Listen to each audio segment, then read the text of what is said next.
주간 예배를 나오신 성도님들을 주님의 이름으로 환영합니다. 오늘은 종교개혁 주일이고 505주년이 되는 날입니다. 예배 가운데 우리 마음이 다시 한번 개혁되어 주님께 더 가까이 나가는 시간이 되도록 주님의 이름으로 축복합니다. 이제 예배합니다. 하나님께 예배하는 사람은 영과 진리로 예배해야 합니다. 아멘.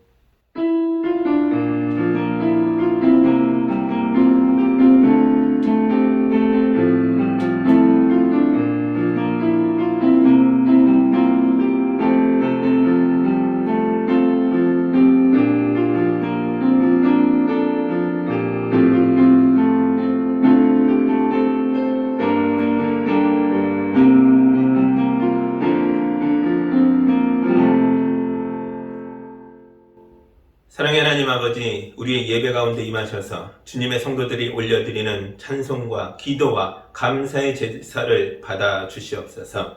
이 시간 성도들을 돌아보사 복을 내려 주시옵소서.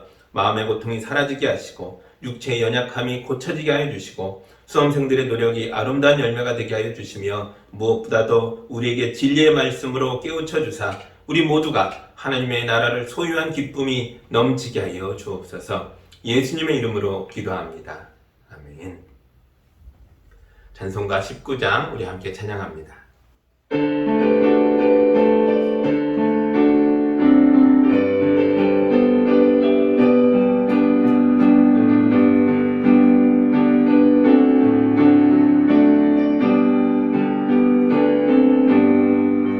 찬송하는 소리 있어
우리 한 주간의 삶을 되돌아보며 거룩한 하나님 앞에 서기에 부끄럽고 죄송하고 반드시 고쳐져야 할 것들이 있다면 이 시간 다 고백하고 우리 함께 기도하겠습니다.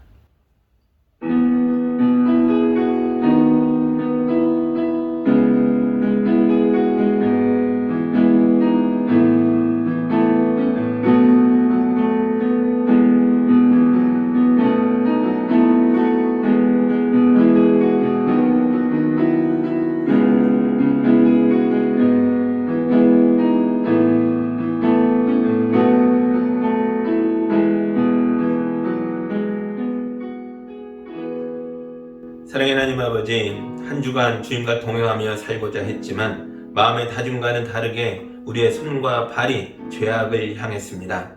우리 입에서 의로운 말, 사랑의 말보다 강하고 더럽고 상처 주는 말들이 튀어나왔습니다. 우리가 실천해야 할 일들 앞에서 게으른 나귀처럼 버텼습니다. 우리의 귀가 말씀에서 멀어지니 사람의 소리가 하나님의 음성보다 더 크게 들렸습니다. 우리의 몸이 예배에서 멀어지니 우리의 마음도 하나님과 멀어졌습니다.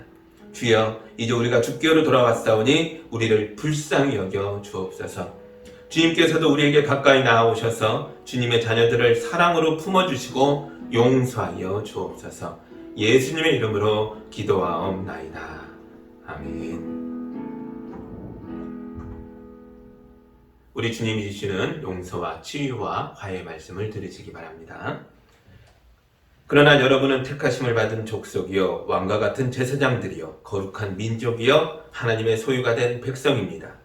그래서 여러분을 어둠에서 불러내어 자기의 놀라운 빛 가운데로 인도하신 분의 업적을 여러분이 선포하는 것입니다. 아멘. 이 용서받은 하나님의 백성들로서 우리의 신앙을 사도신경으로 함께 고백하겠습니다. 나는 전능하신 아버지 하나님 천지의 창조주를 믿습니다. 나는 그의 유일하신 아들 우리 주 예수 그리스도를 믿습니다.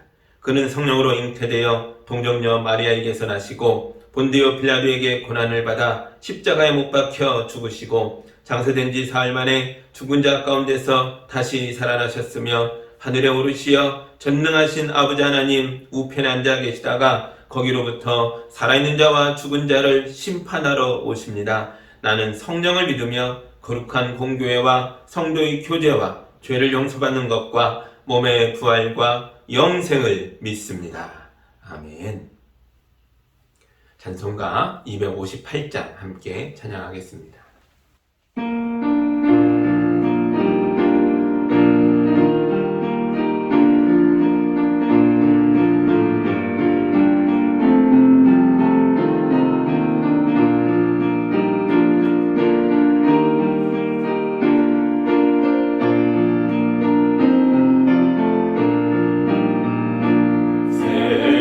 샘물과 같은 보혈은 주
사랑의 하나님 아버지, 우리 죄인들에게 예수님을 보내주셔서 용서와 사랑과 회복과 구원의 길을 열어주셔서 감사합니다.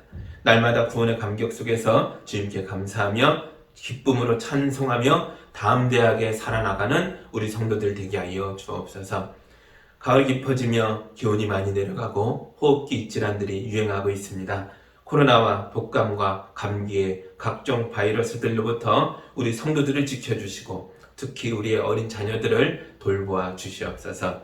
우리 청년들 중에 군대에 입대한 청년들이 있습니다. 저들의 건강을 지켜주시고 훈련을 통해 더욱더 단단해져서 몸과 마음과 믿음이 크게 성장하도록 인도하여 주옵소서.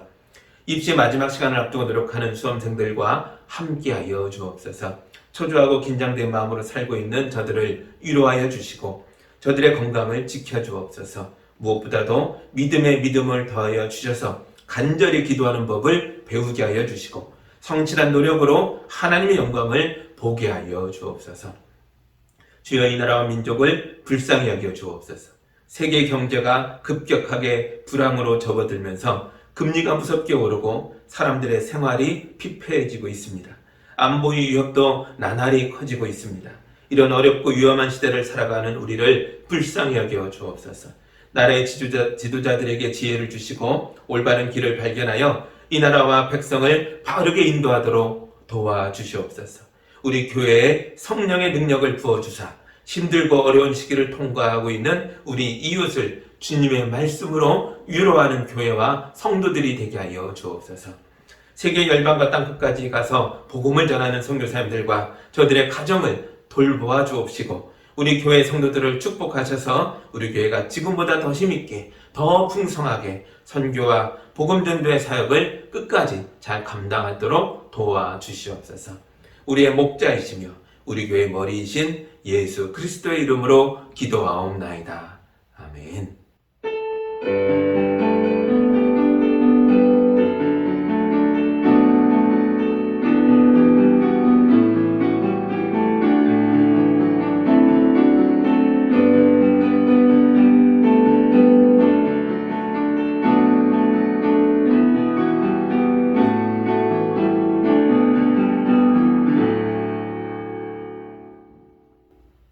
오늘 우리에게 주시는 주님의 말씀은 빌립보서 3장 7절에서 14절의 말씀입니다.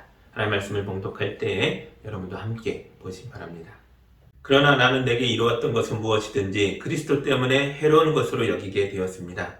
그뿐만 아니라 내 주 예수 그리스도를 아는 지식이 가장 고귀하므로 나는 그 밖의 모든 것을 해로 여깁니다. 나는 그리스도 때문에 모든 것을 잃었고 그 모든 것을 오물로 여깁니다. 나는 그리스도를 얻고 그리스도 안에 있는 사람으로 인정받으려고 합니다. 나는 율법에서 생기는 나 스스로의 의가 아니라 그리스도를 믿는 믿음으로 말미암아 오는 의, 곧 믿음에 근거하여 하나님께서 오는 의를 얻으려고 합니다. 내가 말하는 것은 그리스도를 알고 그분의 부활의 능력을 깨닫고 그분의 고난에 동참하여 그분의 죽으심을 본받는 것입니다. 그리하여 나는 어떻게 해서든지 죽은 사람들 가운데서 살아나는 부활에 이루고 싶습니다. 나는 이것을 이미 얻은 것도 아니며 이미 목표점에 다다른 것도 아닙니다. 그리스도 예수께서 나를 사로잡으셨으므로 나는 그것을 붙들려고 쫓아가고 있습니다. 형제자매 여러분, 나는 아직 그것을 붙들었다고 생각하지 않습니다. 내가 하는 일은 오직 한 가지입니다. 뒤에 있는 것은 잊어버리고 앞에 있는 것을 향하여 몸을 내밀면서 그리스도 예수 안에서 하나님께서 위로부터 부르신 그 부르심의 상을 받으려고 목표점을 바라보고 달려가고 있습니다. 아멘. 잠깐 기도합니다. 하나님 아버지 감사합니다. 바울 선교사님이 어떤 모습으로 그의 인생을 달려갔는가 기록해 놓은 말씀을 읽었습니다. 이 말씀을 통해서 우리의 믿음의 선배들이 어떻게 신앙을 지켰고 어떻게 위대한 일들을 이뤄냈는지를 깨닫게 해주시고 또 그들의 성품이 어떻게 하나님 손에 붙잡혀 아름답게 쓰였는지를 본받게 해주시고 우리 자신도 주님께 맡기고 주님의 손에 붙잡혀 거룩하게 쓰이는 것을 바라보며 살아가는 성도들로 될 수 있도록 도와주시옵소서. 예수님의 이름으로 기도합니다. 아멘. 성품과 신앙 세 번째 시간으로 선교사 바울에 대해서 보려고 합니다. 우리는 첫 번째로 베드로를 봤었죠. 성급하고 충동적인 성품이었지만 이 성품을 잘 다스려서 교회의 기둥 같은 사람이 되었습니다.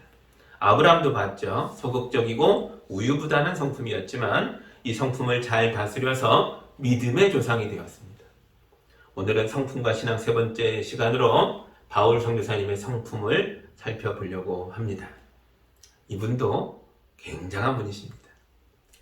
바울 선교사님은 세상의 모든 사람들에게 예수님을 전하기 위하여 선교 여행을 여러 번 했습니다.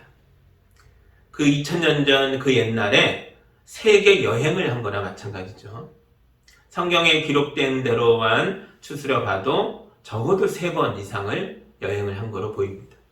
학자들에 따라서 4번이라고 말하는 학자도 있고 5번이라고 주장하는 학자도 있습니다. 오늘날처럼 교통이 발달한 시대에 외국 한번 나가는 게 모르게 큰일이겠습니까마는 바울 선교사님 시대는 달랐죠. 그 옛날에 그는 자기 인생 대부분을 선교 여행으로 보낸 겁니다. 어떻게 그가 그렇게 살아냈는지를 우리가 지금 돌아봐도 참 대단하다 하는 생각이 들 수밖에 없습니다. 바울 선교사님의 타고난 성품이 이런 도전과 모험으로 가득한 인생을 살도록 인도한 겁니다. 아무나 그렇게 살 수 있었던 게 아니라는 거죠. 바울 선교사님은 계획을 세우면 반드시 실천해야 하는 사람이었습니다. 자기 확신이 강하기 때문에 반대 의견을 가진 사람들을 물리치고 그들과 싸워 이겨서 뚫고 나가는 그런 종류의 사람이었습니다. 내가 하고자 하는 일에 방해가 된다고 판단되면 과거에 나에게 친절하고 내가 어려웠던 시절에 도와준 은인과 같은 사람이라 할지라도 참아주지 않았습니다. 자기 성질대로 화를 내고 할 말 다 합니다. 이런 바울은 주도적이고 지배적인 성품을 가진 사람입니다. 바울의 어린 시절에 대해서 알려진 게 거의 없지만 성경에 나오는 바울의 고백들을 모아보면 간단하게나마 재구성해 볼 수가 있습니다. 바울은 길리기아의 다소라는 도시에서 태어났습니다. 다소는 터키 남부 지방의 지중해 해안에 가까운 도시입니다. 다소라는 말은 바구니라는 뜻을 갖고 있어요. 다소는 사람들이 아늑하고 안전하게 살 수 있는 분지 지형이었던 것 같습니다. 마치 바구니에 담긴 것처럼 그 안에 있으면 주변의 산들로부터 보호도 받고 또 기후도 온화하고 아주 좋은 게 많았던 그런 풍요로운 도시였던 것 같습니다. 다소에서 남쪽 지중해 해안으로 내려와서 멀리 바라다 보면 아주 큰 섬이 보입니다. 그 섬이 바로 키프로스라는 섬입니다. 바나바가 바로 이 섬 출신입니다. 바나바의 고향은 바울의 고향과 가깝게 있었던 거죠. 나중에 더 말씀드리지만 바나바는 신앙생활에 있어서 바울에게 좋은 선배가 되어 주었습니다. 그런데 바울은 이런 좋은 선배와 싸워서 갈라지게 됩니다. 바울은 태어날 때부터 로마 시민권자였습니다. 그러니까 자기 아버지로부터 로마 시민권을 물려받았다는 뜻입니다. 유대인이었던 바울의 아버지가 언제 어떻게 로마 시민권을 가지게 됐는지는 알 수가 없습니다. 이방인이 로마 시민권을 취득하는 방법이 크게 2가지가 있기 때문에 둘 중에 하나였겠죠. 하나는 많은 돈을 주고 사는 겁니다. 예를 들어 돈으로 시민권자의 양자로 그 족보에 자기 이름을 올리는 거죠. 둘째로 로마 군대에 들어가는 겁니다.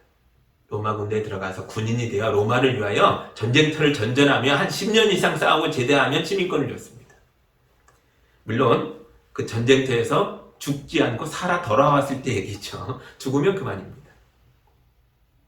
그럼 바울의 아버지는 2가지 길 중에 어느 길을 통해 로마의 시민권을 취득했을까요? 확실하진 않지만 2번째 길이었을 가능성이 더 높겠죠. 바울이 천막을 만드는 기술을 보유하고 있었죠. 그래서 선교 여행 중에도 돈 떨어지면 그 기술을 이용해서 돈을 벌어서 자기 생활에 충당했습니다. 이걸 어디서 배웠겠어요? 아버지로부터 배운 거죠. 이때 천막은 민간 천막이라기보단 대부분이 군수용품이었습니다. 로마 군대가 가는 곳마다 천망업자들이 따라다니며 로마 군대의 그 막사를 만들고 고치고 하는 일을 했던 거죠. 바울의 아버지는 로마 군대의 천막을 납품하던 군수업자였을 가능성이 대단히 높습니다. 군인은 아니었다 할지라도 군수업자로서 로마 군대와 함께 전쟁터를 누비며 많은 공을 세웠겠죠. 그 대가로 시민권도 얻었던 것 같습니다. 이렇게 고생해서 자수성가한 분들 중에는 내 자식들만큼은 이런 몸으로 하는 고생하지 말고 지식인으로 살면 좋겠다, 이런 바람을 가진 분들이 종종 있습니다. 바울의 아버지도 그랬던 것 같습니다. 바울이 청명했고 공부를 잘하니까 유대인 지식인들이 모여있는 예루살렘으로 유학을 보냈습니다. 그것도 당대 최고의 석학이라는 가말리엘 랍비 선생님 밑에 제자로 보낸 거죠. 바울의 유학 경비가 어마어마하게 많이 들어갔을 겁니다. 그래도 바울 집안의 재력이 이 정도 경비는 충분히 감당할 수준이었던 것 같습니다. 돈이 없는 집이 아니라는 거죠. 왜냐하면 바울만이 아니라 바울의 여동생도 예루살렘에 살았던 것으로 보이거든요. 성경에 바울의 여동생 이야기가 아주 살짝 나옵니다.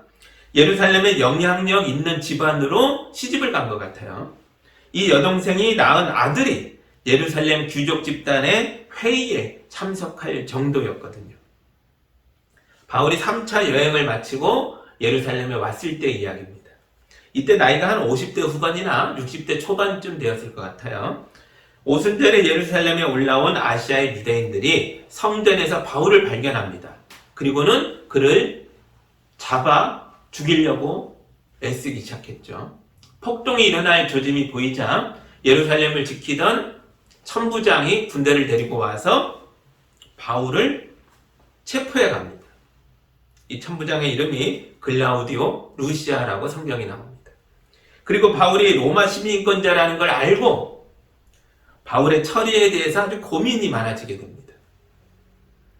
천부장이 고민하고 있는데 이때 한 청년이 이 루시오를 찾아옵니다. 이 청년이 천부장에게 이런 얘기를 하는 거예요.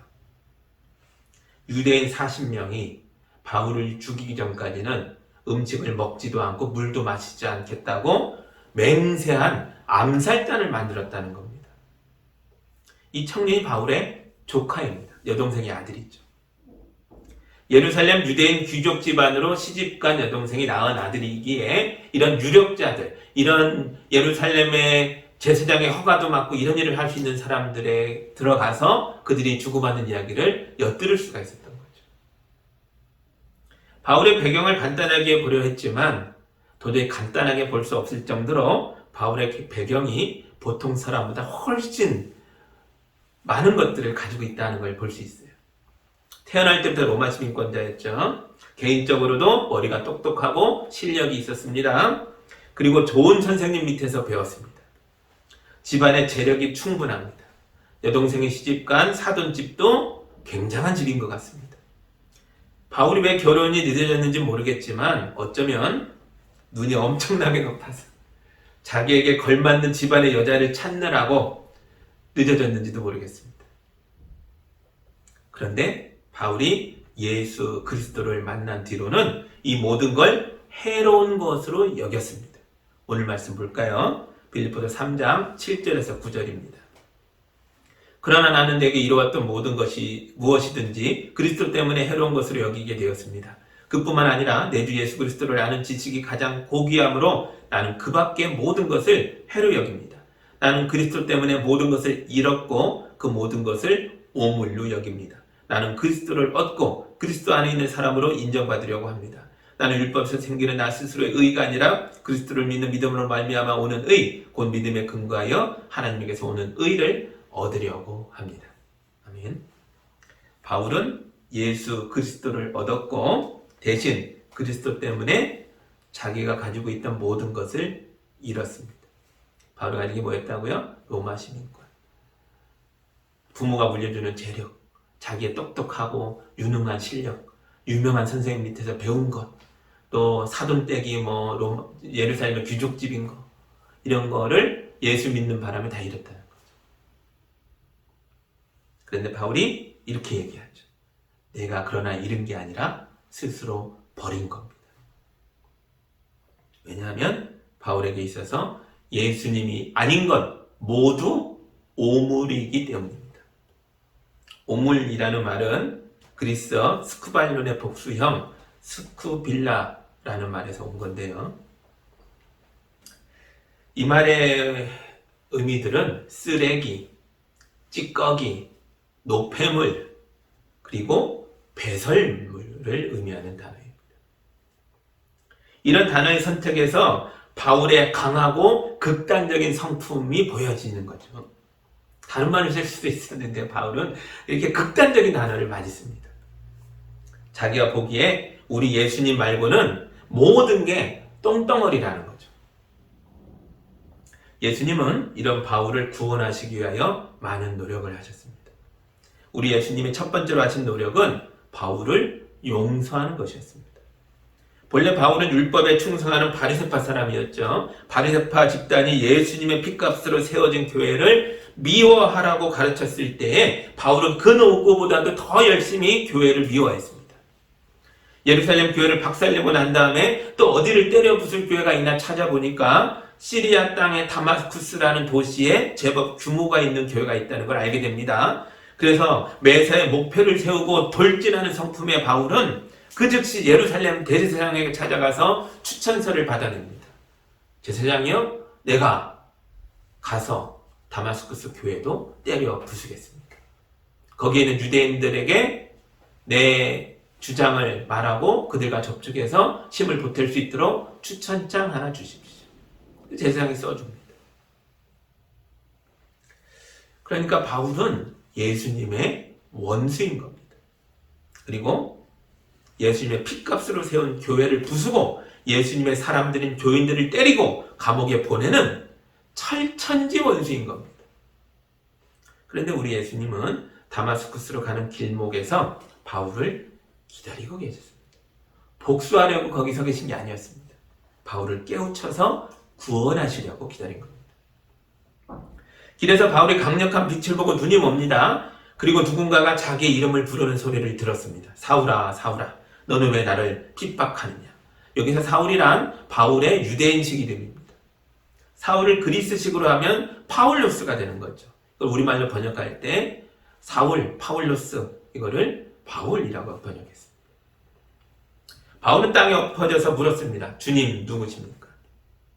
그때 예수님이 대답하셨습니다. 나는 네가 핍박하는 예수다. 바울은 큰 충격을 받습니다. 유대인들이 예수님을 십자가에 못 박아 죽였습니다. 그런데도 예수의 잔당들이 교회를 세우고 예수가 다시 살았다라고 선전합니다. 그래서 바울은 이런 이단들을 내 손으로 처단하리라 굳게 결심하고 목표를 세우고 살아가고 있는 중이었습니다. 그런데 지금 바울이 자기 귀로 죽었다고 생각한 예수의 소리를, 음성을 듣게 된 거죠. 이때 바울 안에 견고하게 쌓여져 있던 율법의 성벽에 금이 갔습니다. 예수의 음성 앞에서 자기가 목숨 걸고 충성하고 있었던 바리새파 사람들의 가르침이 무너져 내리고 있었습니다. 바울이 모든 음식을 거부하고 3일간 단식을 하면서 다마스쿠스의 골방에 갇혀서 생각하고 또 생각했습니다. 눈은 보지 못한 채 그러고 있는 거죠. 그때 예수님이 보내신 아나니아라는 교인이 바울을 찾아옵니다. 그리고 아나니아가 바울에게 손을 얹고 기도하니까 바울의 눈에서 비늘 같은 것이 떨어지면서 다시 보게 됩니다. 예수님이 바울을 위해서 하신 두 번째 노력이 이것입니다. 교인들로 하여금 바울을 도와주게 한 것입니다. 처음에는 아나니아가 바울에게 가려고 하지 않았습니다. 그때 예수님이 아나니아를 설득합니다. 바울은 내가 택한 그릇이다. 그는 내 이름을 이방 사람들에게 전하는 선교사가 될 것이다. 우리가 어떻게 예수님의 말씀을 거절하겠습니까? 그래서 아나니아가 예수님께 순종하여 바울에게 가서 그에게 주의 말씀을 전하고 안수하여 눈을 뜨도록 도와줍니다. 바울은 자기를 용서하고 받아주시는 예수님의 말씀을 자기 가슴 깊이 새겼습니다. 그리고 그날 아나니아에게 부탁을 해서 예수의 이름으로 세례를 받게 됩니다. 이날 바리새파에 충성했던 옛 바울이 죽었고 이방인에게 예수의 복음을 전하는 선교사 바울이 새로 태어난 것입니다. 바울은 예수님을 믿고 완전히 새 사람이 되었습니다. 그러나 그의 타고난 성품이 달라진 건 아닙니다. 바울은 여전히 목표 중심적인 사람이고 매사에 주도적이고 지배적인 사람입니다. 빌립보서 3장 12절에서 14절도 마저 볼까요? 나는 이것을 이미 얻은 것도 아니며 이미 목표점에 다다른 것도 아닙니다. 그리스도 예수를 나를 사로잡으셨으므로 나는 그것을 붙들려고 쫓아가고 있습니다. 형제자매 여러분, 나는 아직 그것을 붙들었다고 생각하지 않습니다. 내가 하는 일은 오직 한 가지입니다. 뒤에 있는 것은 잊어버리고 앞에 있는 것을 향하여 몸을 내밀면서 그리스도 예수 안에서 하나님께서 유로부터 부르신 그 부르심의 상을 받으려고 목표점을 바라보고 달려가고 있습니다. 아멘. 바울의 성품이 아주 너무 잘 드러나는 내용입니다. 바울은 뒤에 것을 잊어버리고 오직 앞에 있는 목표를 향해 몸을 내밀고 달려가는 사람입니다. 바울이 이런 정신으로 살았기 때문에 엄청나게 큰 일들을 이루어낼 수 있었던 거죠. 바울이 3차에 걸쳐서 자기가 자기 발로 갈 수 있는 세상의 모든 나라와 모든 도시를 방문하여 예수님의 복음을 전했습니다. 바울이 예수님을 만난 날로부터 로마에서 순교하기까지 20년이 넘는 세월 동안 단 하루도 쉰 적이 없습니다. 심지어 그는 지하 감옥에 갇혀 2년 동안 고통의 세월을 보낼 때에도 그 감옥 속에서도 죄수들에게 복음을 전했습니다.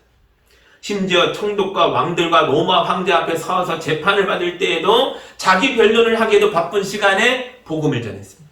이게 바울입니다. 예수님은 이런 투철하고 지배적인 성품을 가진 바울을 사랑하셨습니다. 그가 이런 까칠하고 불편한 성품을 통해 큰 일을 이뤄낼 걸 아셨습니다. 그래서 예수님은 원수 같은 바울을 품으시고 그를 누구도 할 수 없었던 이방인의 선교사로 세운 것입니다. 제가 아는 선교사님 중에 바울 같은 성품을 가진 분들이 꽤 있습니다. 아마도 한 3분의 2 정도는 바울과 비슷한 것 같아요. 아주 공격적이고 주도적이고 지배적인 성품을 가진 분들이 선교사님 중에 많이 계십니다. 제가 만난 선교사님들에 관해서 재밌는 에피소드들이 많은데요. 잘못 이야기하면 흠을 들추는 것 같아서 제가 너무 조심스럽습니다. 예를 들면 이런 겁니다. 주도적인 선교사님들은 차가 필요하면 차를 빌려달라고 그냥 얘기하세요. 거두절미하고 목사님 나 차가 필요한데요. 그냥 얘기하는 거죠. 집이 필요하면 집도 그냥 빌려달라고 하세요. 주께서 쓰시겠다는데 왜 안 주냐는 거죠. 그런데 제가 사정이 있어서 거절하잖아요. 그러면 또 엄청 쿨하게 알겠다고 합니다. 저는 너무 조심해서 너무 죄송해서 선교사님 이렇게 이러면요 괜찮아요, 괜찮습니다. 뭐 그럴 수 있죠. 제가 고민한 게 오히려 미안할 정도로 너무 쿨해하세요. 이런 걸 보고 뒤끝이 없다 이렇게 말하나요? 아무튼 바울처럼 많은 선교사님들이 뒤를 돌아보지 않는 삶을 사십니다. 오직 앞만 보고 달려가는 거죠.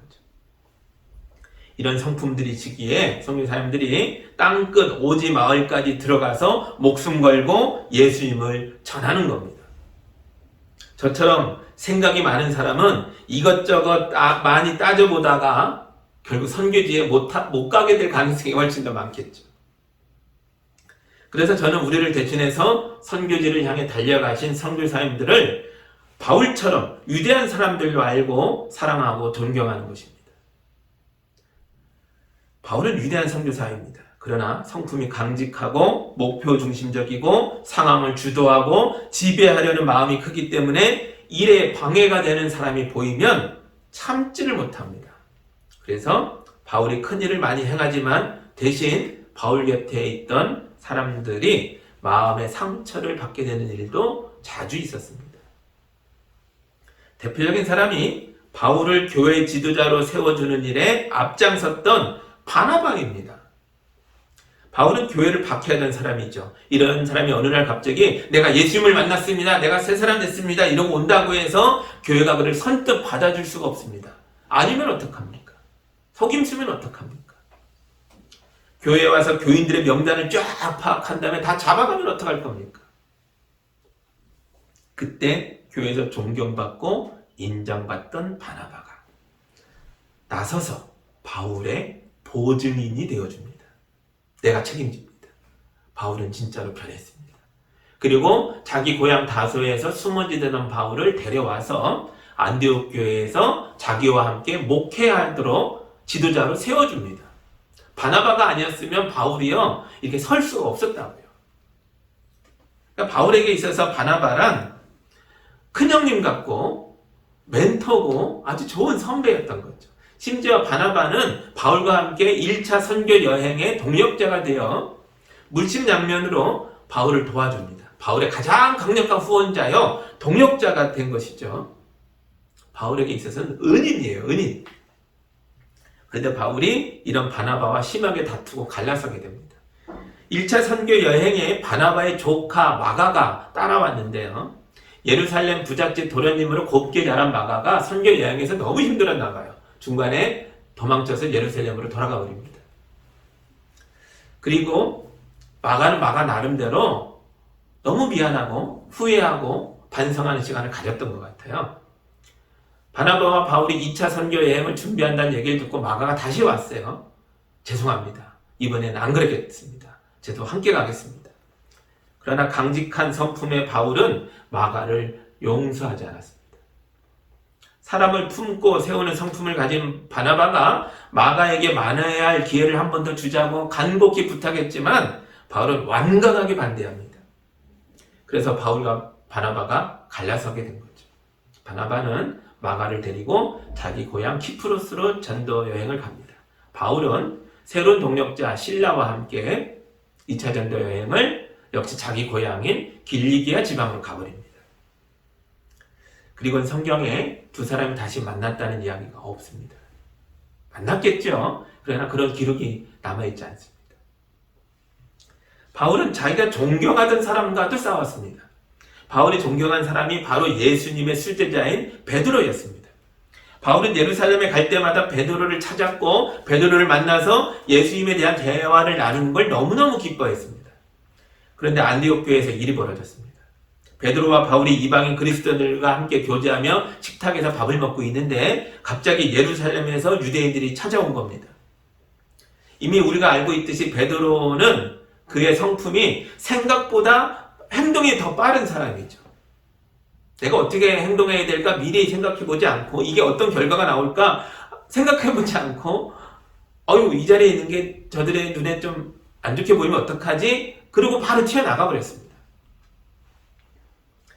충동적이고 흥분자라는 그의 성품대로 행동한 겁니다. 이걸 본 바울이 나중에 베드로를 만나서 맹비난을 퍼붓습니다.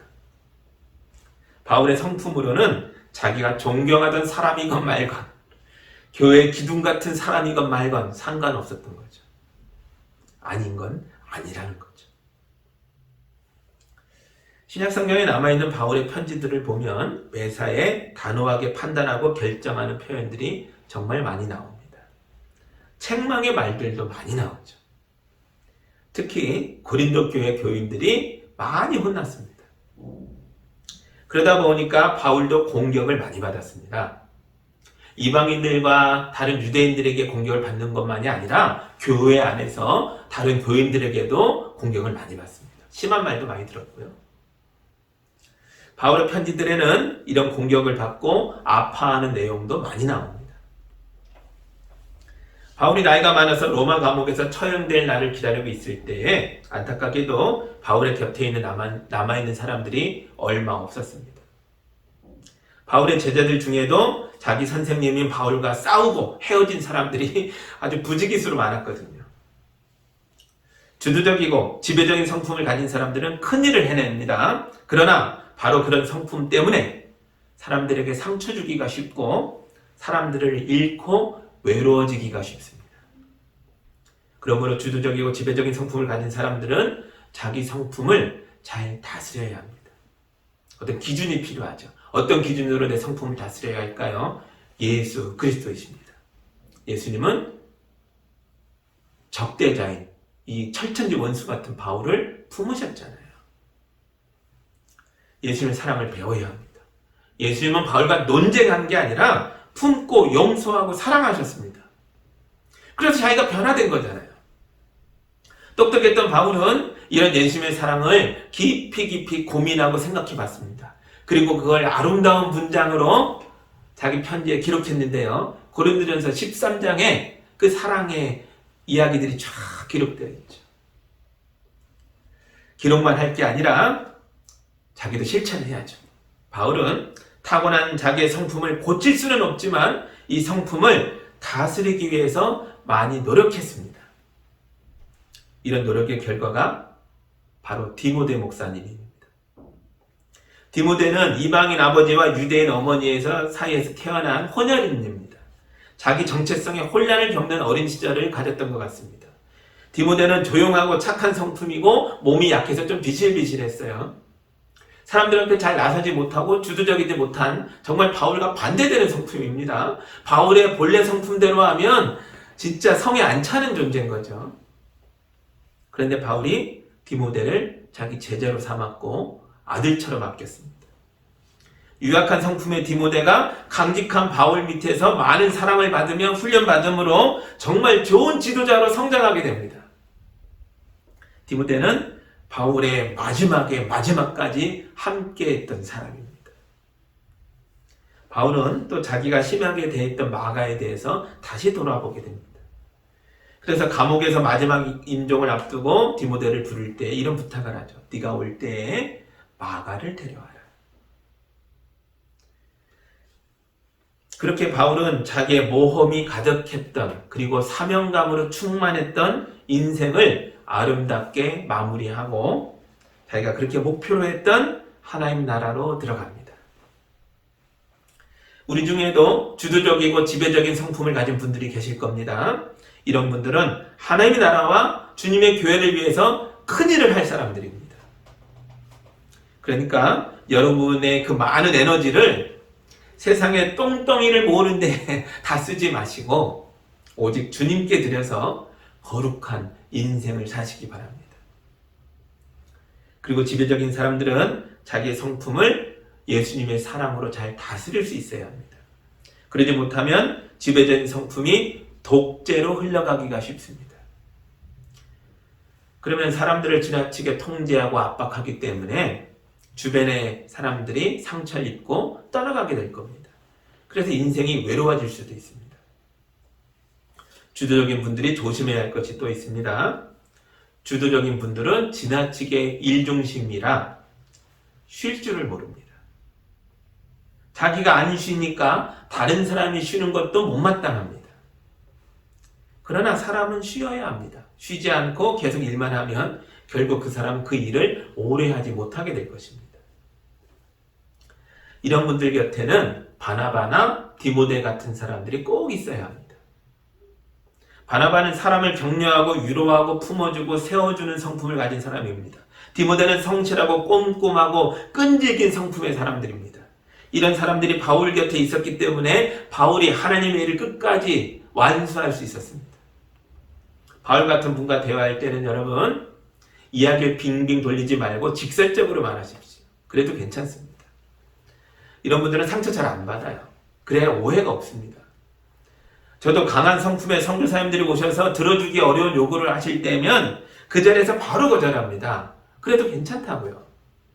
선교사님들이 너무 쿨하게 그래요 알겠습니다 라고 바로 반응하십니다. 제가 진심으로 사랑하고 존경하고 있다는 걸 아시기 때문에 그렇습니다.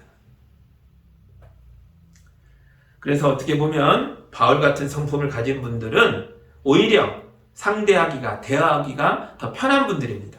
솔직하면 되니까요. 너무 무서워하지 말고 두려워하지 마십시오. 이 유약한 성품의 분들은요, 이런 주도적인 분들을 만나면 위축되는데요, 안 그러셔도 됩니다. 그게 나쁜 사람이 아니에요. 성품이 그런 거죠. 하나님은 우리를 다양한 성품으로 만드셨습니다. 우리가 서로 어울려서 서로를 보완하고 도와주도록 다양하게 만드신 것입니다. 주도적이고 지배적인 성품을 가진 사람들은 그의 강직한 성품으로 하나님을 섬기며 주님께 충성하시기 바랍니다.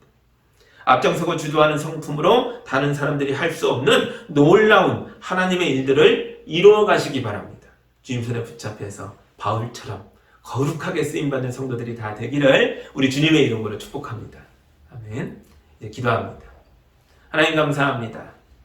선교사 바울이 어떤 성품으로 어떤 일을 했는가를 돌아보았습니다. 우리 중에도 바울 선교사님처럼 지배적이고 주도적이고 심하면 독재 같은 모습을 보여주는 분도 있지요. 이것이 악한 것이 아니라 타고난 것임을 우리가 이해합니다. 이제 그 귀한 성품을 통해 하나님의 일을 크게 이루는 하나님의 사람이 되도록 도와주시옵소서. 주님, 또 그런 성품을 가진 분들도 은혜의 은혜를 주시고 예수의 사랑을 깊이 체득하여 자기 성품을 다스리며 유약한 분들을 품고 그들을 디모데처럼 좋은 사람들로 거룩한 하나님의 나라의 일꾼들로 세워주는 일에 쓰임받도록 도와주시옵소서. 그래서 우리가 함께 서로를 보완하며 함께 서로를 손을 잡으며 함께 일함으로 하나님의 나라를 만들게 하시고 우리 교회를 주님이 기뻐하는 교회로 세워갈 수 있도록 도와주시옵소서. 예수님의 이름으로 기도하옵나이다. 아멘.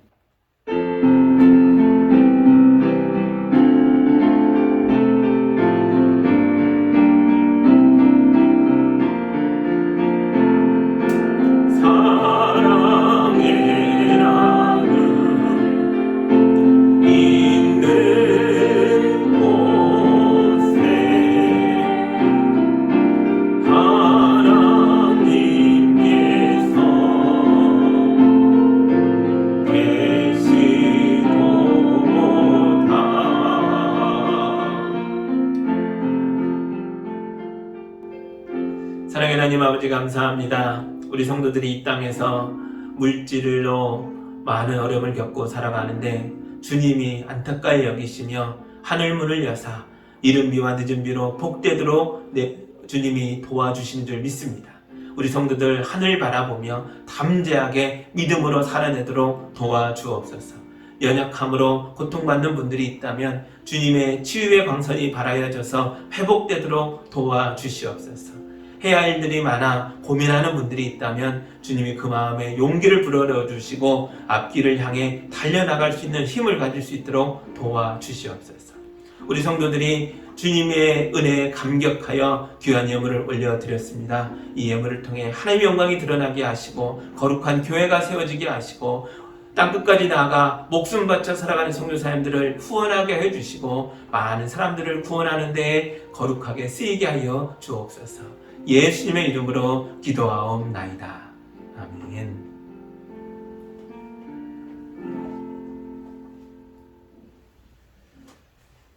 할렐루야. 종교개혁주일 505주년입니다.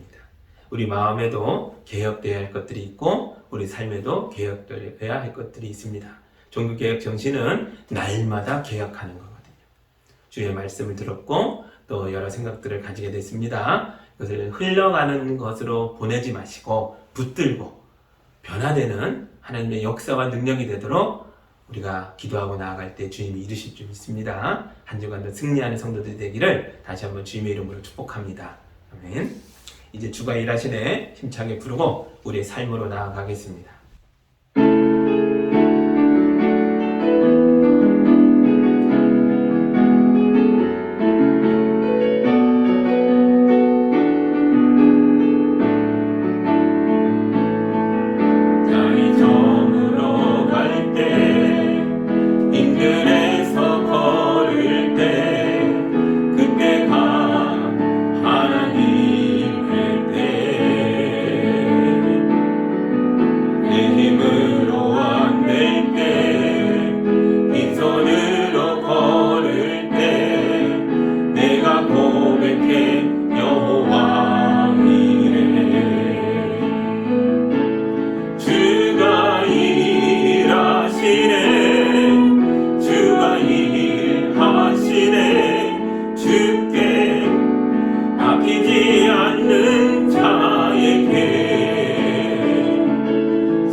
하시네. 주께 아끼지 않는 자에게 주가 일하시네. 주가 일하시네. 신뢰하며 걷는 자에게 주가 일하시네. 주가 일하시네. 주께 아끼지 않는 자에게 주가 일하시네. 주가 일하시네. 신뢰하며 걷는 자에게.